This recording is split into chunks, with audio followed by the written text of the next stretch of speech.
Hello, everyone, and welcome back to my channel. I have a very exciting interview for you today with Adam Lane Smith, who is an attachment specialist and recently was in hot water for a very spicy tweet. Adam, did you want to say hi before I get into your whole controversy? Oh, absolutely. I'm Adam Lane Smith. It is nice to meet you guys. I'm an attachment specialist. I help people learn to give and receive love with each other. If you want to know any more, check out my website, adamlanesmith.com. Perfect. Yeah. So there's a Twitter account called Bad Medical Takes, and they tweet out things that they presume to be horrible advice for relationships, psychology, your medical needs. And you got featured on this account with a tweet saying, male depression is nearly always a result of learned helplessness, but health providers treat it like female depression and try to make men feel loved instead of powerful. And funny enough, the Bad Medical Takes tweet was retweeted by Based Medical Takes, which is where I found this. And my first reaction, as I said in my response, was that this seemed kind of sexist. Like, don't men want to feel loved too? Isn't that their primary need, like women? Then I started showing a few men in my life, and they all were like, that is so on point. I've never seen it described so well. And I just had this moment of like, what? Really? And I have all of these responses of people saying, men need purpose. Purpose is direction. It's not necessarily about being made to feel powerful, feeling productive, useful, having a sense of control of our lives. I had like hundreds of responses of people saying, not gonna lie, I've been going through it lately and will attest to the triggers having more to do with things being outside my control than feeling unloved.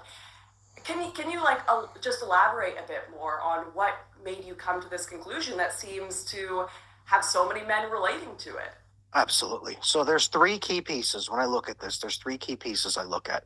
And just for a little context, I was a licensed psychotherapist for years before I retired so I could do coaching now internationally.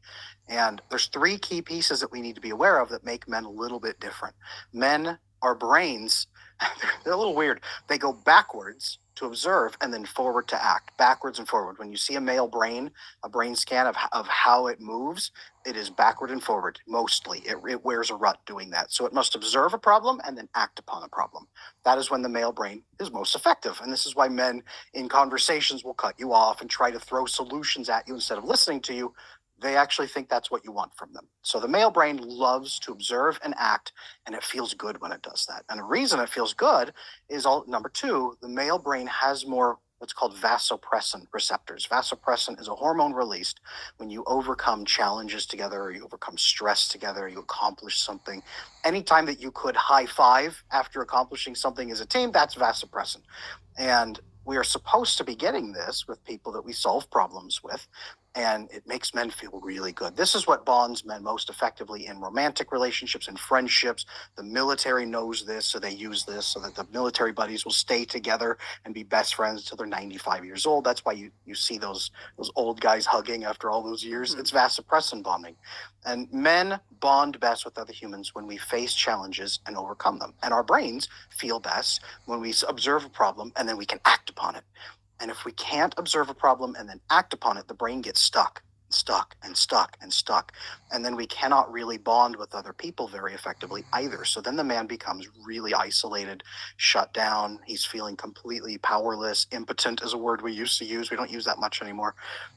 But then comes problem number three, and this is where I really come in, is attachment. Attachment's the way that we learn from our parents that if we can give and receive love with people, if we're going to be acted with cooperatively or acted upon, so we have to earn approval, we're going to be abandoned, we're going to get hurt, we have to avoid and withdraw, how we control other people in our relationships or stay safe. When we have healthy, secure attachment, our brain says, okay, I've observed a problem. I can't act upon it. I need to talk with someone and get data from someone who has solved this problem. And then they'll help me and we'll figure it out and we'll solve it. And then we will vasopressin bond as we solve the problem. And I will feel powerful and we will have accomplished something together. When you have attachment issues, and the research on this is really rough, it shows that maybe up to even 50% of adult Americans may have attachment issues. When the brain says that, it says, I cannot open up and reveal my weakness to anybody else. I can't cooperate with other people. I can't collaborate. I can't get data. They will see that there's something wrong with me. They'll either abandon me or they'll exploit me for it. So I can't trust anyone. I need to figure this out alone. but I Mm. can't. The brain just circles and circles and gets stuck and stays stuck and then can't bond with people. And this is why when I come in my coaching and I work on them with attachment, I teach them to give and receive love with other people, but that doesn't really solve the depression. It makes them, it boosts them and they feel better. But when it really helps them is when they use that skill and they bond with other people and they learn that they can overcome challenges together. And then they see that forward movement and then they solve the problems in their life and they solve them with the people in their life. That's when they vasopressin bond and they overcome all of those difficult emotions. That's when it really helps, is when the men have power, not power to hurt people, but power to make forward movement happen, power to change their environment, power to control their life. That's when men get better. That word power in your tweet was the one thing I definitely wanted to talk about, is like what kind of power. And I think there's been this perception that male success or uh, male power should always take the form of wealth, sexual power, societal, political power, when I think of masculinity, at least healthy masculinity, it comes in the form of being the power to protect your family, to provide for your family, to give wisdom to your community, to have that level of respect with the people in your own life, not necessarily the entire world.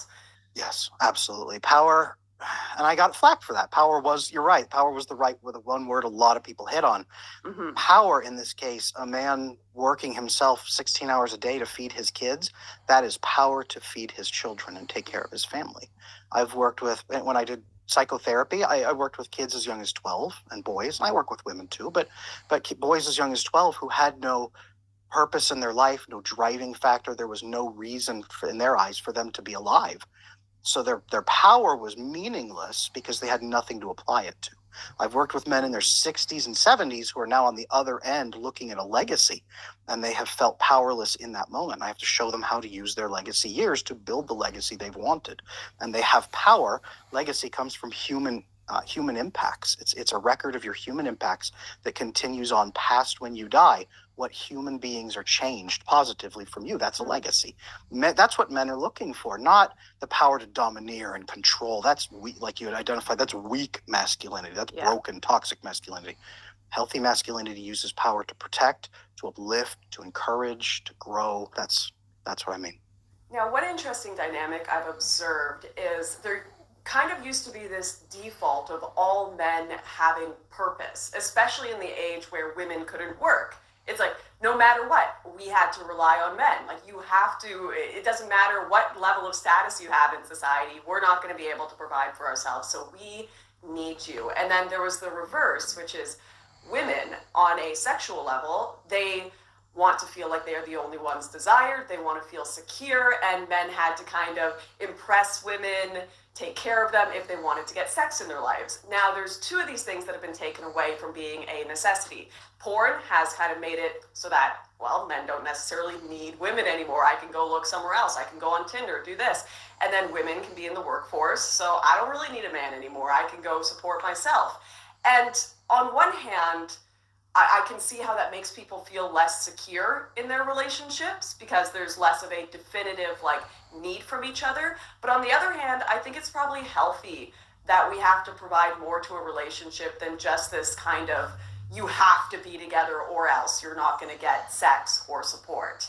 And I think humans trying to learn how to add more or be those things for each other in a fulfilling enough way that all of the temptations of the world don't matter anymore is posing a very difficult task for this generation. It is. And there's a third component to that we can add, because providing for your family has a purpose beyond just keeping them alive. And sex and all the relationship piece has a part as well, which is, this is what I teach people when they come in my coaching, is you are supposed to be building, a couple is supposed to be building some sort of legacy together. If you're going to commit, you're not just committing to each other to give each other good feelings until one of you dies, and then that one has won because now the other one has to continue on lonely. That's not what commitment means. A committed relationship, like a marriage, has a purpose, whether that is children, grandchildren, great-grandchildren, an inheritance for them and stability for them. That's a legacy that a couple can build together. A nonprofit organization, anything that they build that has a human impact, That's the purpose of the relationship. And so many people, when they have attachment issues, they are focused on the wrong side of the brain. They are chronically emotionally agitated on the right side of the brain. So they are not taking a long-term view of legacy. It is, how do I get into a relationship so I feel less pain because I'm lonely? And then how do I keep this person because I'm going to lose the relationship? So it's just an endless process of trying to maximize pleasure and minimize pain for the rest of their life. And that's all they think about in the relationship. And when men are there, they don't know how to attract a healthy, emotionally secure, successful woman because she doesn't want to connect with a guy who is just trying to maximize pleasure and minimize pain for the rest of his life. And that needs to happen for him to have that purpose and legacy. This is one thing I teach men and women when they come in is legacy is what it means. And